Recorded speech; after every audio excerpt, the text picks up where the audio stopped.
Plus d'informations en magasin. Brigitte Lahaie, Sud Radio, le Love Conseil. Eh bien, Philippe Arlin, écoutez. Comment on fait pour écouter ? C'est pas une chose aussi aisée qu'on pourrait le croire. On peut entendre le bavardage de l'autre, mais l'écouter vraiment, ça demande quand même un certain talent. Et on va je vais justement dans ce Love Conseil développer un peu ça. Ça demande d'abord de prendre conscience de ses réactions et de savoir les moduler. Par exemple, notre envie d'interrompre pour se justifier, c'est une réaction très naturelle, mais qui nuit à l'écoute. Quand on est avec son partenaire qui nous parle, on aura tendance naturellement à l'interrompre, soit pour se dire mais non, c'est pas vrai, ou pour se justifier. Vous êtes d'accord ? Ah mais oui, malheureusement, oui. Alors donc ça, c'est vraiment la première chose à savoir. Il faut arriver à se calmer et à ne pas interrompre de l'autre. De même, on écoute, mais on ne juge pas et on n'interprète pas. On écoute, et si on n'est pas sûr de ce qu'on a compris, eh bien, on reformule ce que nous a dit notre partenaire afin d'être sûr d'avoir bien compris ce qu'il nous a dit. Mais Brigitte, derrière, faut pas avoir peur. D'écouter ? Oui. Souvent, pourquoi on n'écoute pas ? C'est parce qu'on se croit qu'on est accusé, on croit qu'on est remis en cause, on anticipe ce que dit l'autre. Donc forcément, on n'est plus disponible pour le recevoir. Mais exactement. Ensuite, il faut bien comprendre qu'il n'y en a pas un qui a raison et l'autre qui a tort. Il y a deux personnes qui ne ressentent pas les mêmes choses, qui ne pensent pas de la même manière, qui ont deux vérités différentes. Et voilà tout. Et c'est pas une vérité qui est mieux que l'autre. C'est deux vérités et il faut arriver à les adapter. Et pour bien écouter, donc, il faut être très disponible.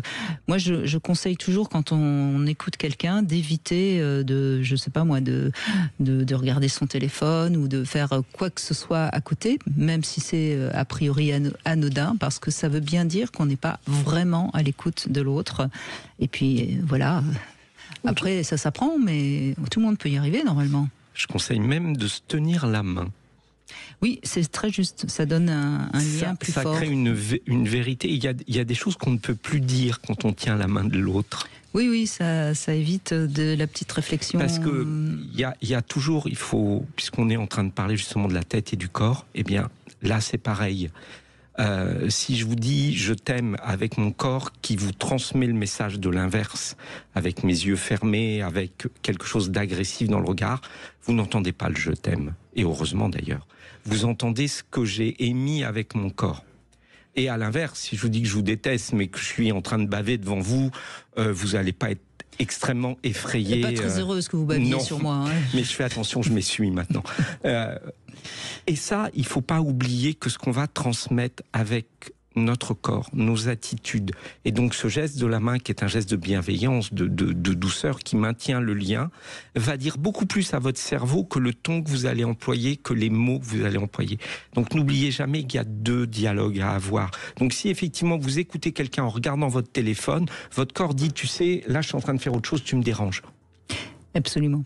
Et puis, il faut bien connaître aussi le fait que l'intonation est très très importante. Moi qui parle beaucoup à mes chiens et mes chiens m'écoutent beaucoup, l'intonation que je mets dans la voix, il fait qu'ils comprennent parfaitement bien ce que je leur dis. Donc, c'est toujours pareil. Si vous n'avez pas envie de dire quelque chose, mais que vous le dites parce que vous pensez qu'il faut le dire, ça sera pas bon parce que votre intonation sera pas juste. Donc faut vraiment se rappeler que le dialogue, c'est pas juste des mots, il n'y a pas que les oreilles qui sont mises en question, c'est une réceptivité. Et encore une fois, pour rester sur le sujet d'aujourd'hui, c'est la réceptivité de tout le corps. Et c'est ça qui va faire qu'on arrive à être dans le dialogue.